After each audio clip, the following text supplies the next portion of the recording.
This is CGTN, China Global Television Network.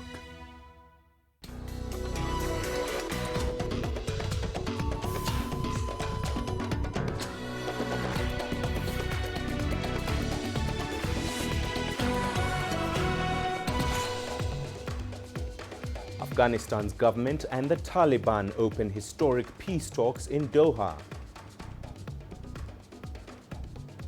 50 feared dead after a gold mine collapse in the Democratic Republic of Congo.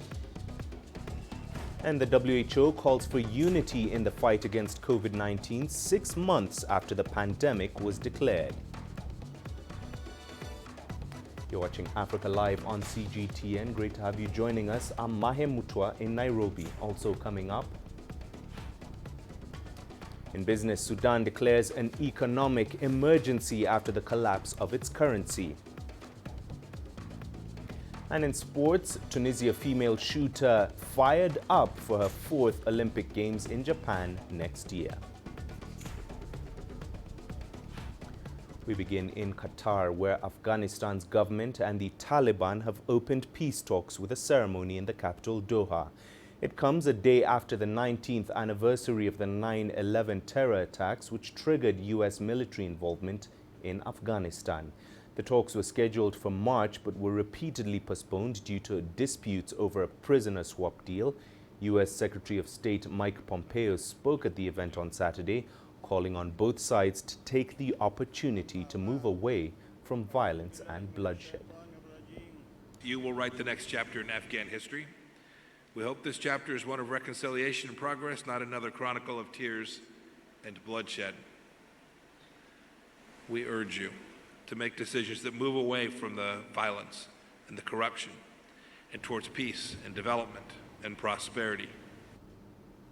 Well, CGTN's Jim Stenman has more on this story from Dubai.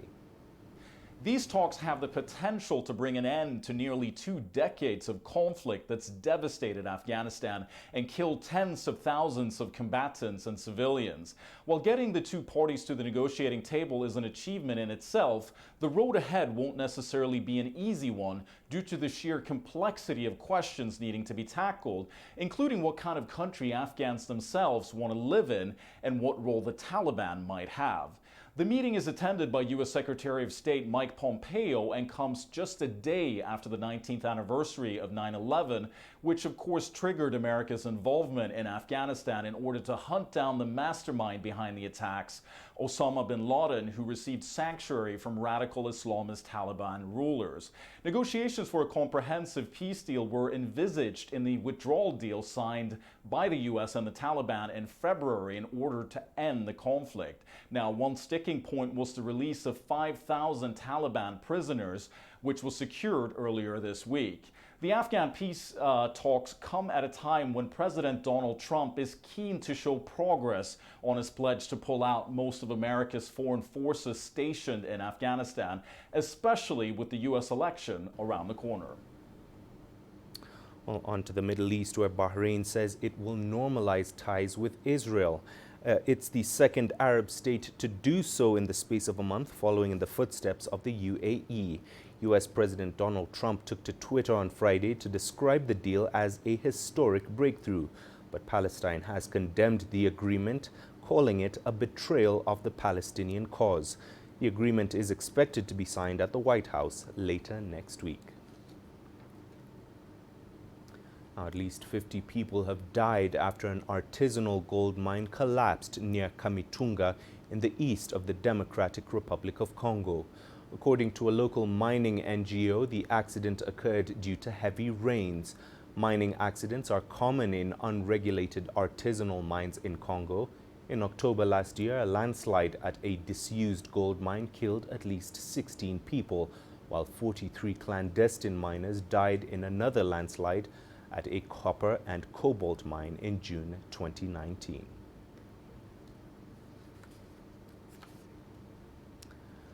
The World Health Organization says huge progress has been made toward the development of a coronavirus vaccine in the 6 months since it declared a pandemic. But the World Health Organization also stresses that many parts of the world are still dealing with intense outbreaks. Isabel Ewing now reports. Now, international donors have raised about $700 million to purchase future coronavirus vaccines for developing countries. The global initiative is meant to ensure eventual vaccines do not go only to rich countries. A World Health Organization official says this amount is less than half the COVAX advanced market commitment's initial target of $2 billion. COVAX's aim is to deliver 2 billion doses of effective approved COVID-19 vaccines by the end of 2021. Well, let's now get some more insights on this from Dr. Richard Mihigo, the Deputy Incident Manager for COVID-19 response at the World Health Organization's Regional Office for Africa. He is now joining us live from Brazzaville in Congo. Doctor, thank you very much for joining us. As we just reported, the initiative is way off target. Why is this, and is it a case of donor fatigue? Okay, thank you very much for your invitation.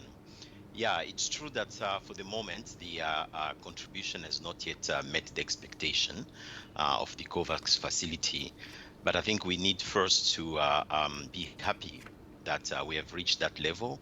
Discussions are still continuing on how to raise the additional resources that are required. There are currently a negotiation as well that has been launched through the African Union to make sure that African countries are not going to be left behind this initiative. And Doctor, what fundraising options are there now to ensure that the targets are met? Well, I think there is a global effort, as you have said, led by WHO, Gavi, the Vaccine Alliance, and CEPI through the COVAX initiative.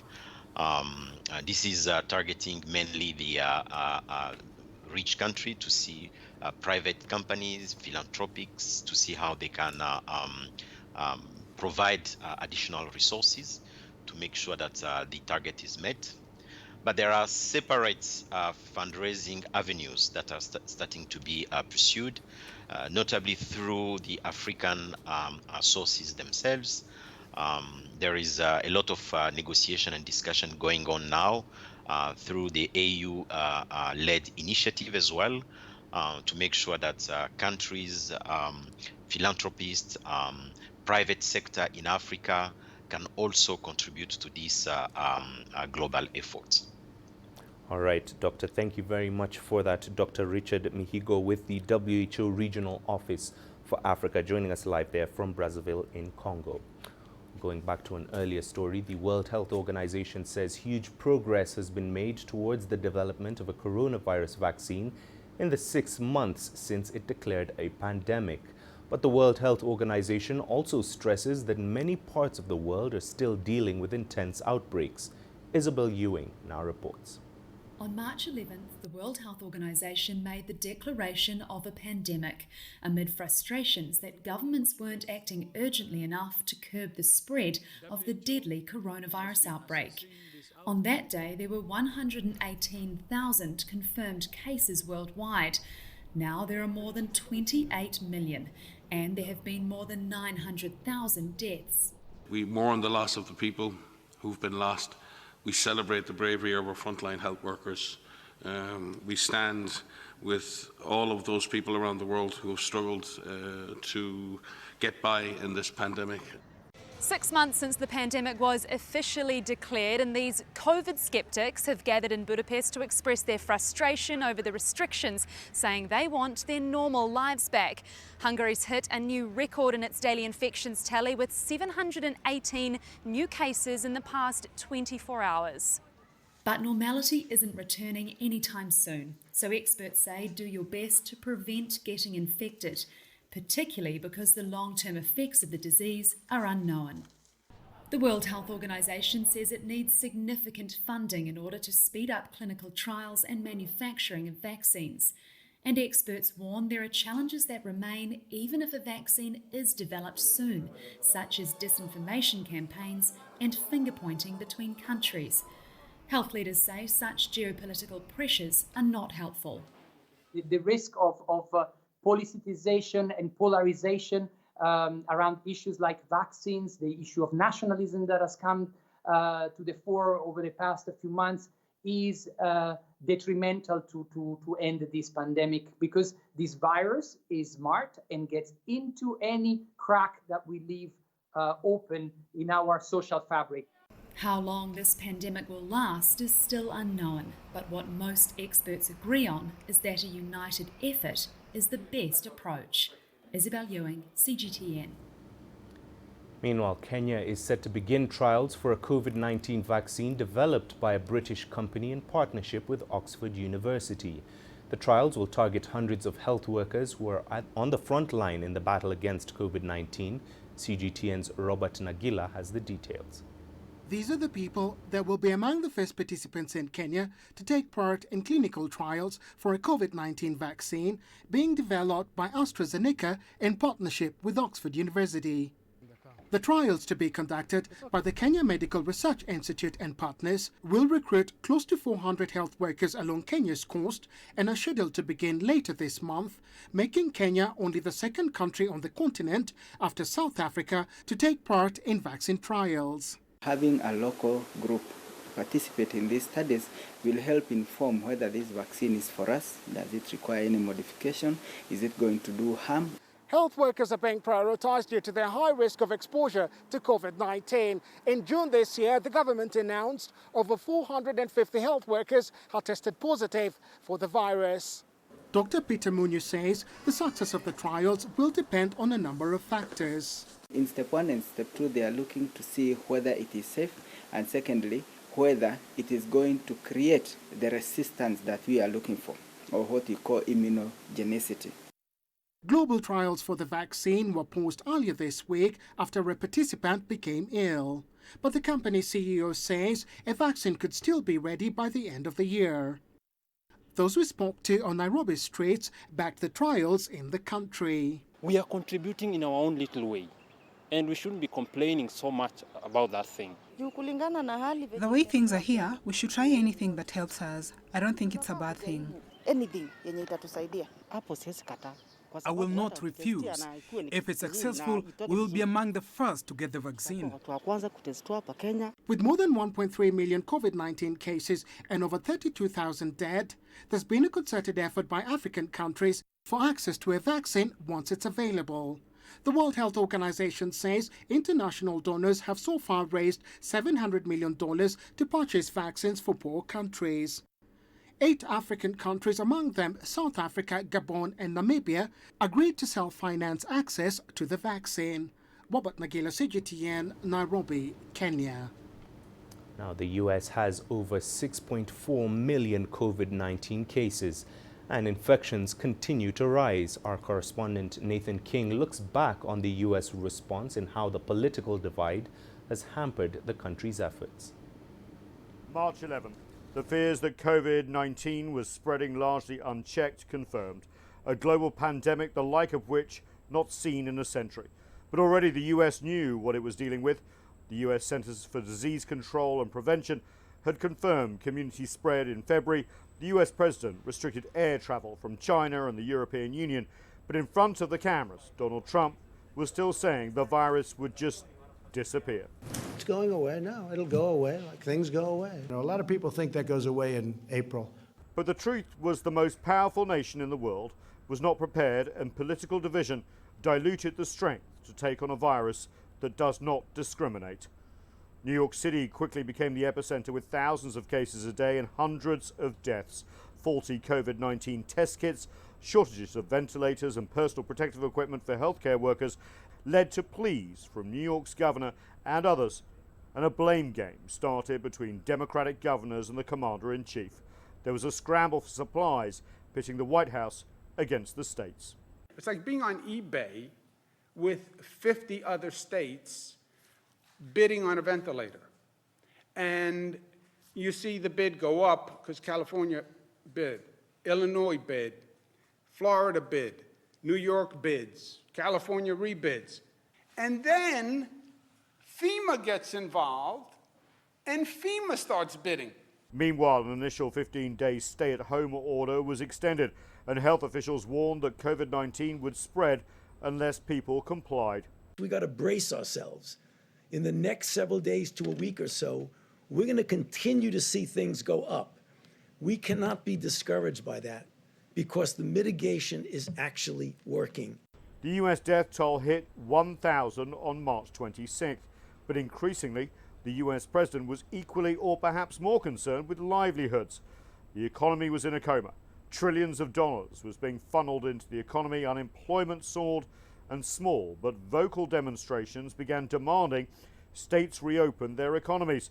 The US president sided with those demonstrators, putting himself against his own health officials. I think the schools are going to be open soon. I think a lot of governors are already talking about schools being opened.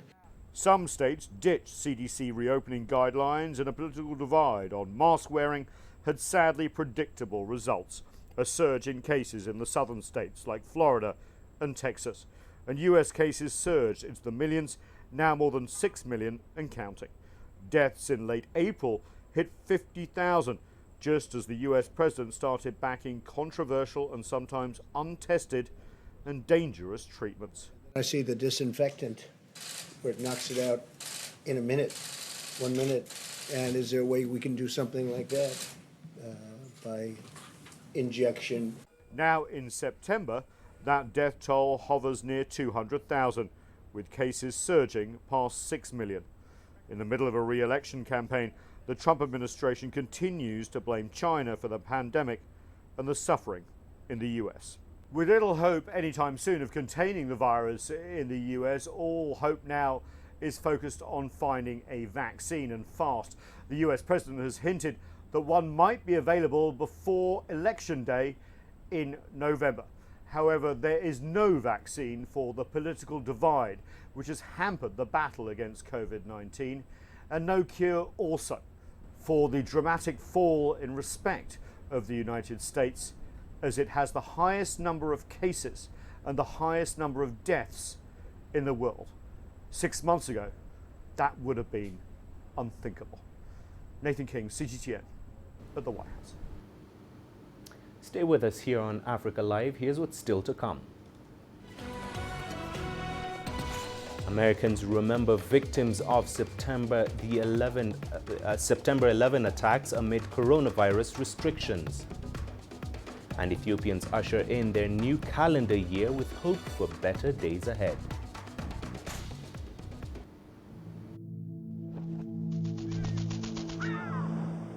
How will your world change today?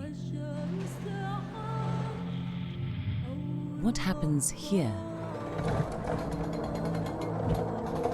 What happens there? Or what you make happen for yourself? If it matters to you, it matters to us too. Your stories are the stories that need to be told.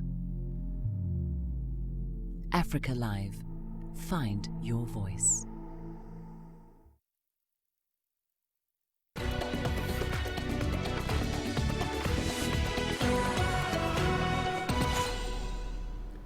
Welcome back. Now, Americans have been commemorating 9/11. In New York on Friday, victims' relatives gathered at the World Trade Center's Memorial Plaza and at a nearby venue. John Terrett now reports.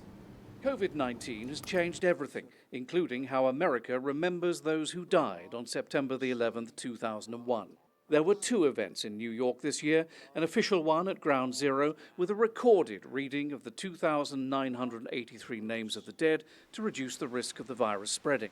And a block away, a separate ceremony with a live reading of the names, just like it's always been. Former Vice President and current Democratic challenger for the White House, Joe Biden, observed the official event at Ground Zero, bumping elbows with the current Republican Vice President, Mike Pence, who later spoke briefly at the second event of the significance of the day. In the memory of all those we lost on this day 19 years ago. In memory of the heroes that were forged that day. President Trump was in Pennsylvania paying tribute to those who died on Flight 93, which crashed near Shanksville. At this very hour on this field, 40 brave men and women triumphed over terror and gave their lives in defense of our nation. The number of family members attending events like this has dwindled as the years rolled by. Even so, the 2020 ceremony in New York was especially small by comparison. And that may be because Ground Zero, part memorial, part tourist attraction, is itself largely empty and bleak in the coronavirus era.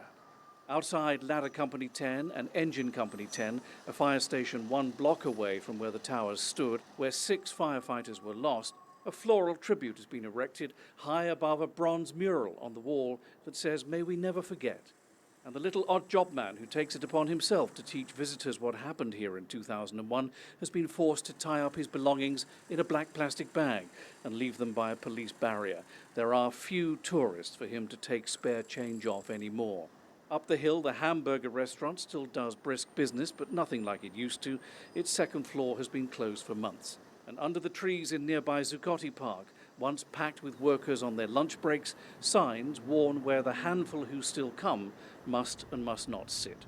On the streets of New York, the hurt that day 19 years ago has dimmed for some, but not others. For me, being a native New Yorker, it never gets any easier. Maybe it's something spiritual going on. Maybe it's bigger than 9/11. A lot of lives were lost here, and that's a great tragedy. Next year, it'll be 20 years since the attacks. Assuming COVID-19 is under control by then, it's likely 9/11 remembrances around the country 12 months on will be more traditional and better attended events. John Terrett, CGTN, New York. Now, Ghana is racing to eradicate polio in the country. After a decade of being free from the wild polio virus, new vaccine-derived cases were detected last year, prompting a public health emergency. Now, a national vaccination campaign has been launched to protect all children under the age of 5. CGTN's Nabil Ahmed Rufai reports from Accra.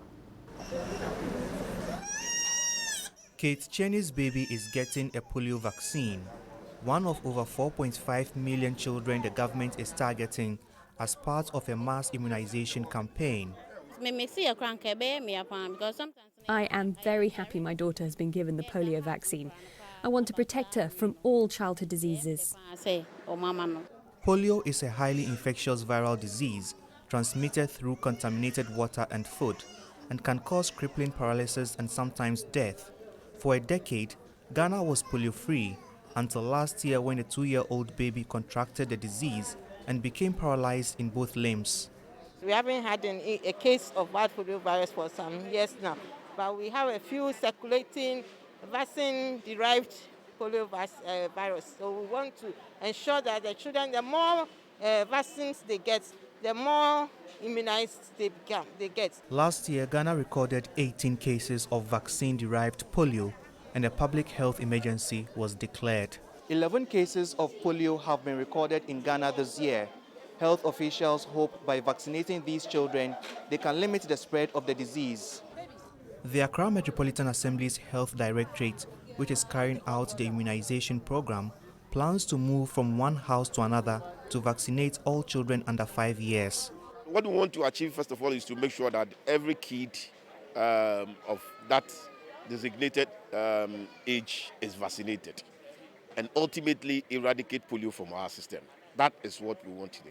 I mean, we can't allow people to live with a disease which is curable. The World Health Organization says so far as a single child remains infected with polio, all children are at risk, and more than 95% of the population needs to be immunized for polio to be eradicated entirely. Ghana hopes to reach that target with the vaccination of one child at a time. Nabil Ahmed Rufai, CGTN, Accra, Ghana. Now, the number of teenage pregnancies across the African continent has increased significantly in recent years, according to several non-governmental organizations. As a result, many expectant girls have been forced to drop out of school. But there are people who are determined to assist vulnerable girls. CGTN's Nick Mudimba visited a home in central Kenya which takes care of such mothers. Serene Haven Home, located in central Kenya, is the place many teenagers who have gone through a rough patch now call home. Some of them suffered in the hands of rapists, while others went through the torment of forced marriage and even abuse by family members. The pursuit of education and future careers were also disrupted. We have had cases of a girl who is impregnated by relatives, and the older people in that family are telling the girl to shut up because it's an in-house thing, you are ours. The person who impregnated you is also a member of our family, and the baby you will get is also a member of our family. So this is a family affair. Caroline, not her real name, was denied education and forced into early marriage by her father. She fled home while pregnant and had given birth just a week before we interviewed her. I was denied access to education by my father. He forced me into early marriage. I was raped by the man and he was arrested. I have so far locked up 2 people who raped me. My mother tried to rescue me from the marriage, but she was beaten up by my father. So I was forced to escape while pregnant.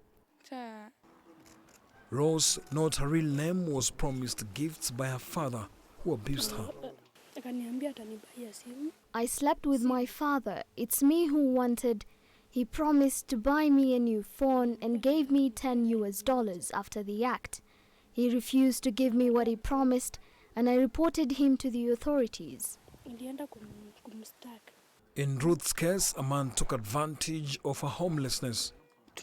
I was staying with my aunt, but she chased me away. That's how I met a man later and got pregnant. He chased me from his place, and while looking for a place in the streets, I was arrested and taken to juvenile prison. I had hope when I met another pregnant girl in juvenile holding facility. The home offers the girls a new beginning and a place to call their own. They share chores here, from cleaning to cooking. The home does not have enough beds, so some of them are forced to sleep on the floor with their babies. They're also taken through counseling sessions twice or thrice a week to help them overcome trauma. It's challenging because they're girls, they're children. At times, they really, and then especially the ones that we have here, they really don't have that courage to be able to trust somebody. So before you create that bond that she can be able to open to you and discuss issues openly, well, it's a great task. Pregnancy and childbirth complications are the leading causes of death amongst girls aged 15 to 19 years globally, according to World Health Organization. Of pregnant teenagers who survive childbirth, nearly 98% drop out of school. Research conducted in Kenya last year by Plan International shows. I think girls should get all the information that is out there and that they need to make informed choices. Of course, there is no amount of information that you can give a girl so that she can feel comfortable about having a sexual relationship with a brother or with a father or with an uncle or another close member of the family. So for me, what I would say is that the girls need a lot of information. They need to know how to protect themselves. They need to know everything that has to do with their bodies. For Serene Haven Home, their help is still needed as the society abandons teen moms and the COVID-19 pandemic has made things much harder. With the whole COVID situation, we have received so many calls to admit girls, but we don't have enough of beddings. We don't have enough. You see, our rooms are not many, and we also want to maintain that distance. We don't want to crowd the girls plus the newborn babies together in the same room. It's a story of hope that one day these teenagers will leave this home as empowered than they came. It's unfortunate that the numbers keep on rising even during this COVID-19 period. That means now the society needs to be educated, especially the men, that indeed these are children and they still have a future in their lives. Nick Mudimba, CGTN, Nyeri County, Kenya. Let's cross over to Ethiopia now, where Friday marked the Ethiopian New Year. For many Ethiopians, the holiday is a time for celebration. For restaurants in the country, it was a chance to have customers come through their doors. CGTN's Astatal with more. This year's Ethiopian New Year brought good news for the Absina restaurant. The restaurant is a popular tourist destination where visitors can taste authentic Ethiopian cuisine and catch a show. the COVID-19 pandemic led to the restaurant closing its doors. We had sustained heavy losses due to the COVID-19 pandemic. We only opened last week because of the new year. It is not very encouraging because people may still be afraid. Of course, we are also working with strict precautions. We have significantly reduced the number of staff. A state of emergency declared on April 8th had banned group gatherings larger than 4 people. The decree expired on September 5th, allowing restaurants like Abyssina to reopen their doors. The Ministry of Health has told us that the pandemic will not disappear anytime soon, and we need to get back to life by practicing prevention methods. So we have to go back to work now. We will see in the future how things go.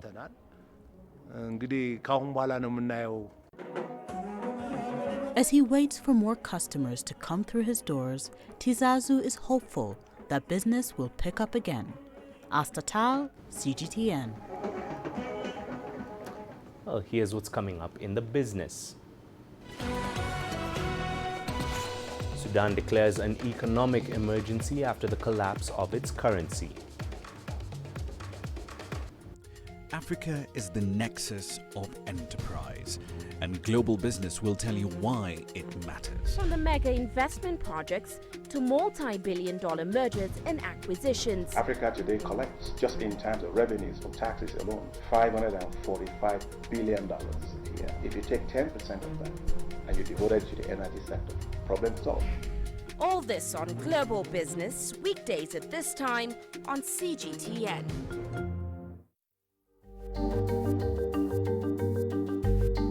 Africa Live. Find your voice.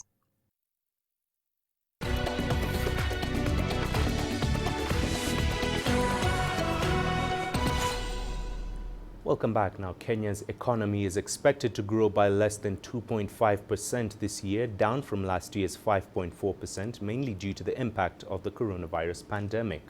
According to the National Treasury, the economy remained resilient in the first quarter of 2020, rising 4.9%. That is compared to a growth of 5.5% in the same quarter last year. The East African nation's GDP is projected to expand by 5.3% in 2021 and 5.0% in 2022. Kenya is currently in talks with the World Bank for a loan to provide further budget support after receiving $1 billion in May, which followed a $750 million package approved last year. The budget deficit is set to rise to $7.8 billion in the current fiscal year, or 7.5% of GDP. Meanwhile, Sudan has declared an economic state of emergency after its currency fell sharply. The transitional government in charge of the country since the removal of Omar al-Bashir last year will criminalize purchasing, selling, possessing or smuggling raw gold or precious minerals, key hard currency earners. The Sudanese pound has declined in recent weeks on what officials blamed as manipulation by those opposing the transitional government.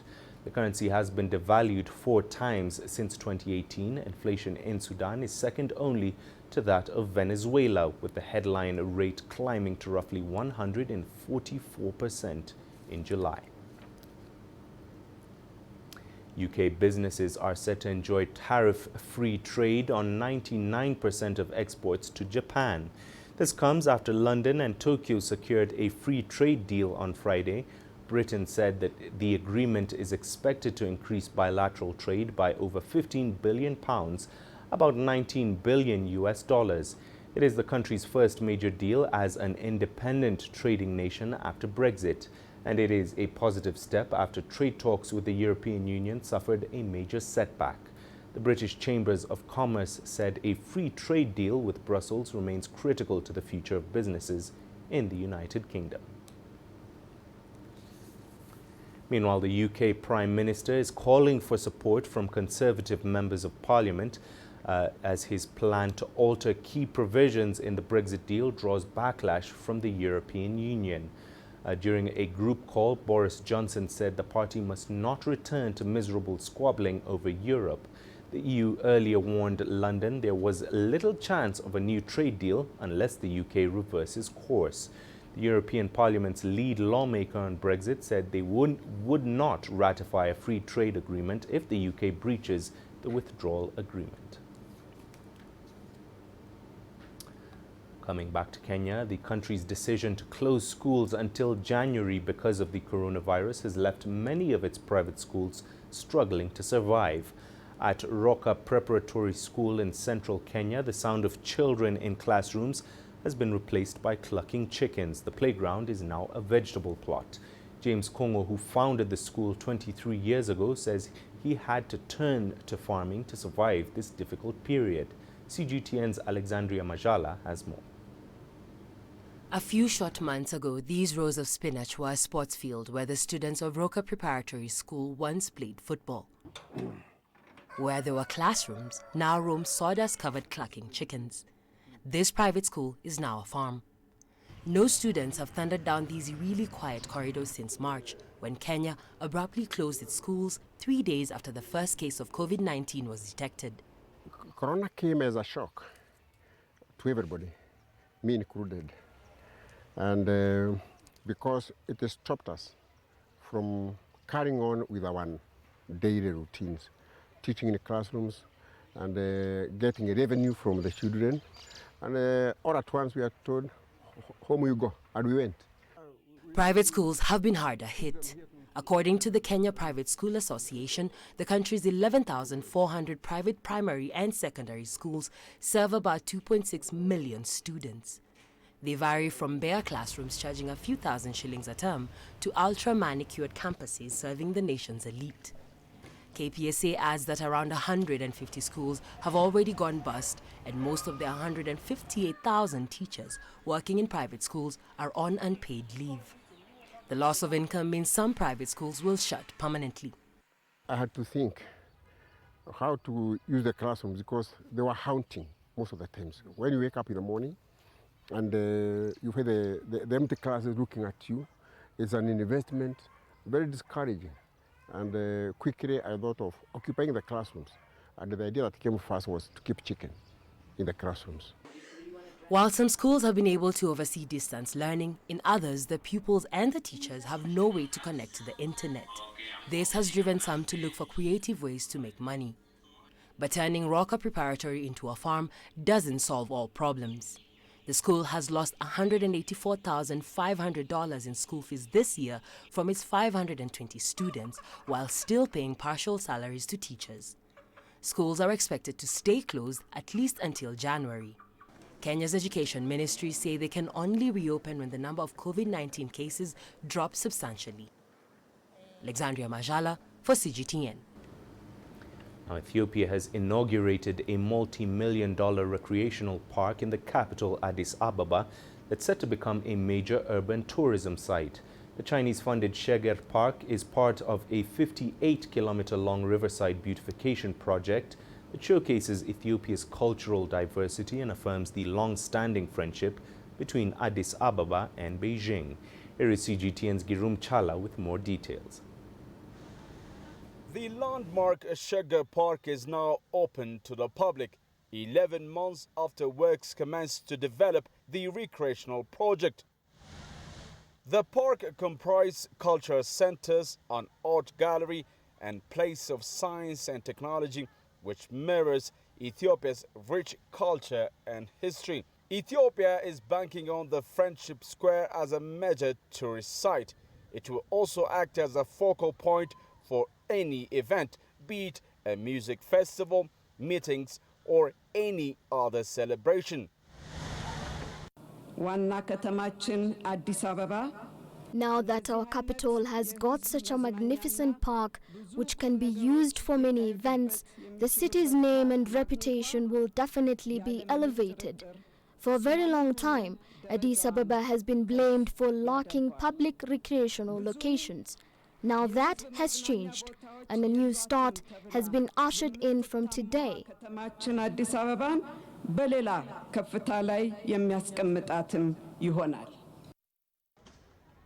The Chinese government, through the China Communications Construction Company, has funded the project and plans to build accompanying infrastructure. The venue will feature a recreational space and an artificial lake and a wading avenue. During the event to mark its opening, Prime Minister Abiy Ahmed gave certificates of recognition to Chinese government and other individuals who contributed to the construction of the park. This is a friendship project. It is to further promote the friendship between our two countries, China and Ethiopia, between our two peoples, Chinese and Ethiopians. Some may ask if this will add to the debt burden of Ethiopia. No, it will not. This is a China aid project. And some may ask if China is doing the alleged palace diplomacy.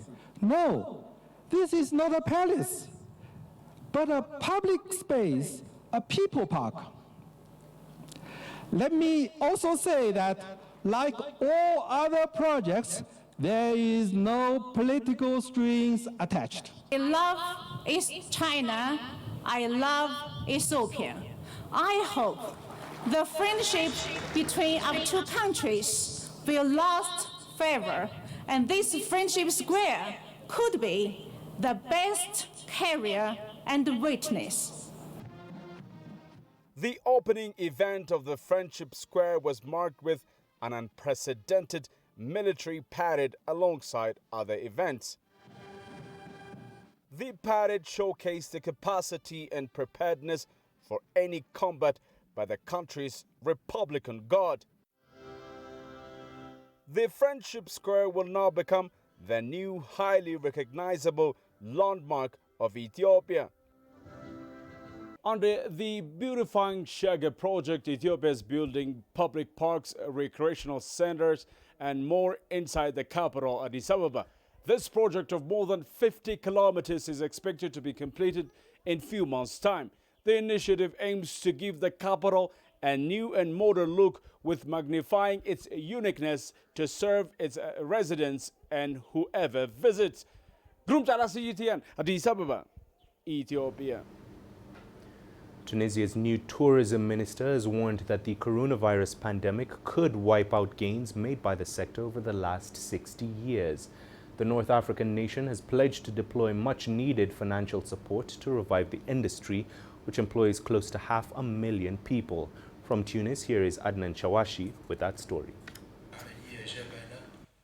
Tunisia's tourism ministry has unveiled a stimulus package to 8 hotels and tourism players, with funds to ride out the downturn caused by the COVID-19 pandemic. The state will not abandon the tourism sector. We will provide direct financial support to keep the remaining hotels open and to preserve jobs.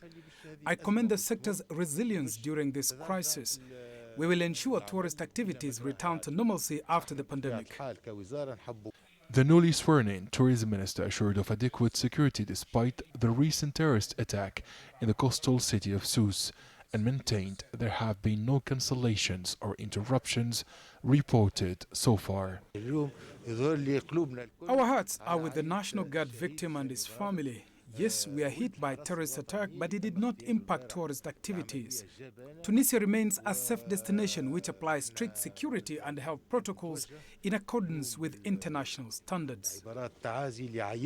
Tourism experts have expressed optimism that the North African state could attract over 9 million visitors in 2021 if the coronavirus crisis ends this year. This is crucial to the industry that provides 10% of the country's gross domestic product. The objective of the tourism sector is to work 365 days a year without interruption. We must diversify our offers and services to attract more international tourists to the Tunisian destinations in the post-COVID-19 crisis period. Tunisian authorities are promoting alternative and domestic tourism to make up for the losses during the coronavirus crisis. In addition, a short-term action plan is currently being devised to prepare the recovery of the tourism sector. According to recent statistics published by the Central Bank of Tunisia, the country's cumulative tourism revenues fell by 61% to $500 million, at the end of August 2020. The current health crisis threatens over 1 million direct and indirect jobs in the tourism sector. Adnan Shawishi, CGTN, Tunis. Well, stay with us here on Africa Live. We'll be right back. Join us in global business and see Africa through our eyes. The greatest journeys, the greatest sights, the greatest adventures. Here in Qanater, this weir allows the locals to walk on water.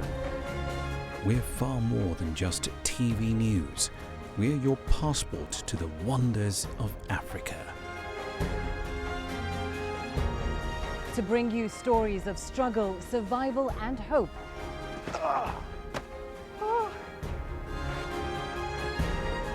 So let's explore.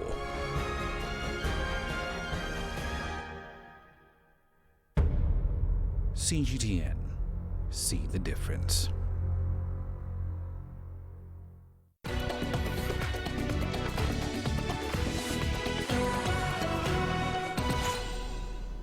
Welcome back. Now today on CGTN's Digital Safari, we take a look at Africa's wild from Kenya's Masai Mara to the Kruger National Park in South Africa.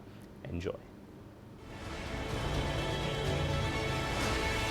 Yesterday on CGTN's Digital Safari. In the Masai Mara, the morning breeze was felt over the grassy plains. A female lioness of the Mara River Pride patiently stalked a water buck, hoping to use its inattentiveness to her presence as an advantage. Her strategy was unfortunately disturbed by a warthog, which resulted in her meal making an escape. On the banks of the river, the oxpeckers sustained their symbiotic relationship with the hippos and fed to their heart's content as the morning sun started to heat up.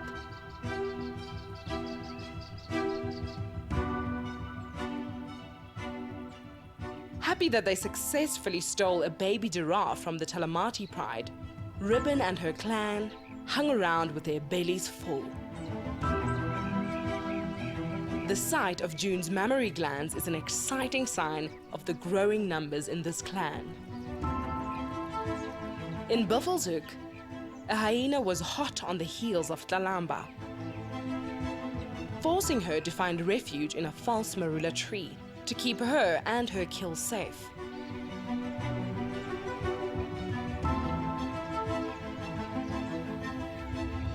At Ngala, a hyena followed the scent of a young male leopard, hoping to gain itself a meal.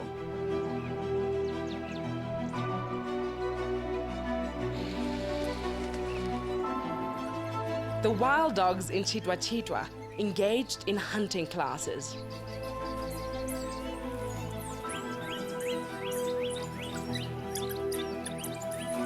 Some preferred to play, whilst others competed for the scraps.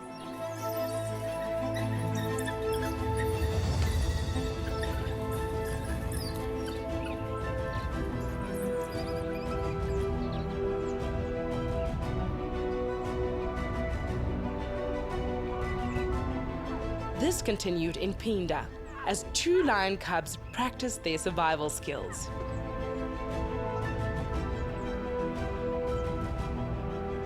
Join us every day at 4:30 GMT on CGTN digital platforms for your very own virtual safari through the African wild. And here's what's coming up in the sport. Tunisia's female shooter Olfa Cherny fired up for her 4th Olympic Games in Japan next year.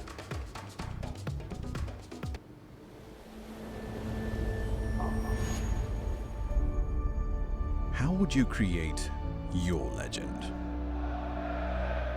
On the fields, on the tracks, in the arenas of Africa. Were you born to be a player? Could this moment be yours?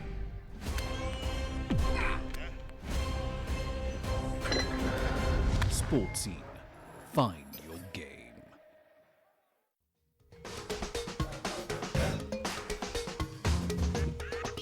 Africa Live. Find your voice.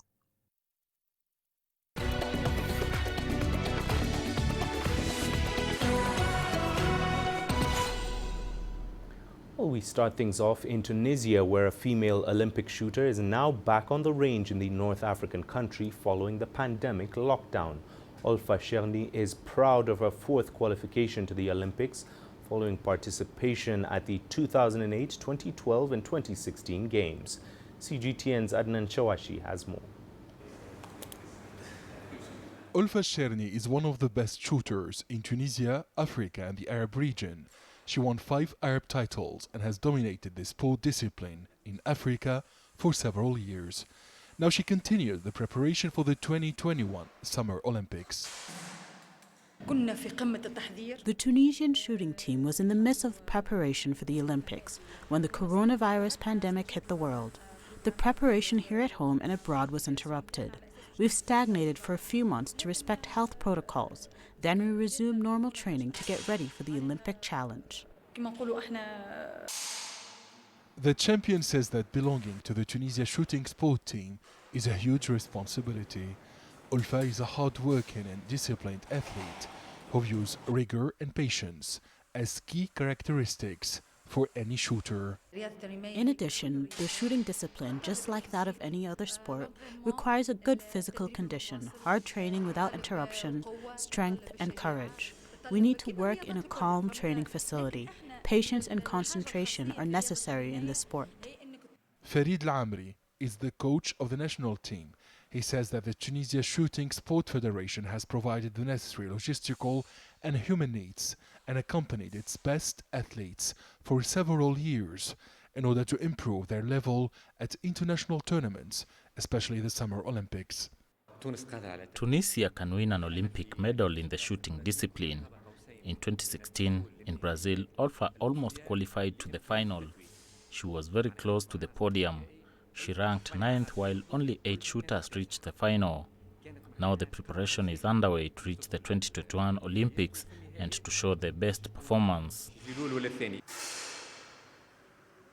The COVID-19 crisis has interrupted the preparation of the Tunisia shooting sport team. Now that the situation is under control, Olfa, Farid and other professionals are hoping for a gold medal in the 2021 Summer Olympics. Adnan Chawashi, CGTN, Tunis. Well, the first match of the new English Premier League season kicks off in just over half an hour's time, and Liverpool manager Jurgen Klopp says he expects newly promoted Leeds United to do well in the top flight. The reigning champions will get the first crack at Marcelo Bielsa's side later today. They will do well in the Premier League, 100%.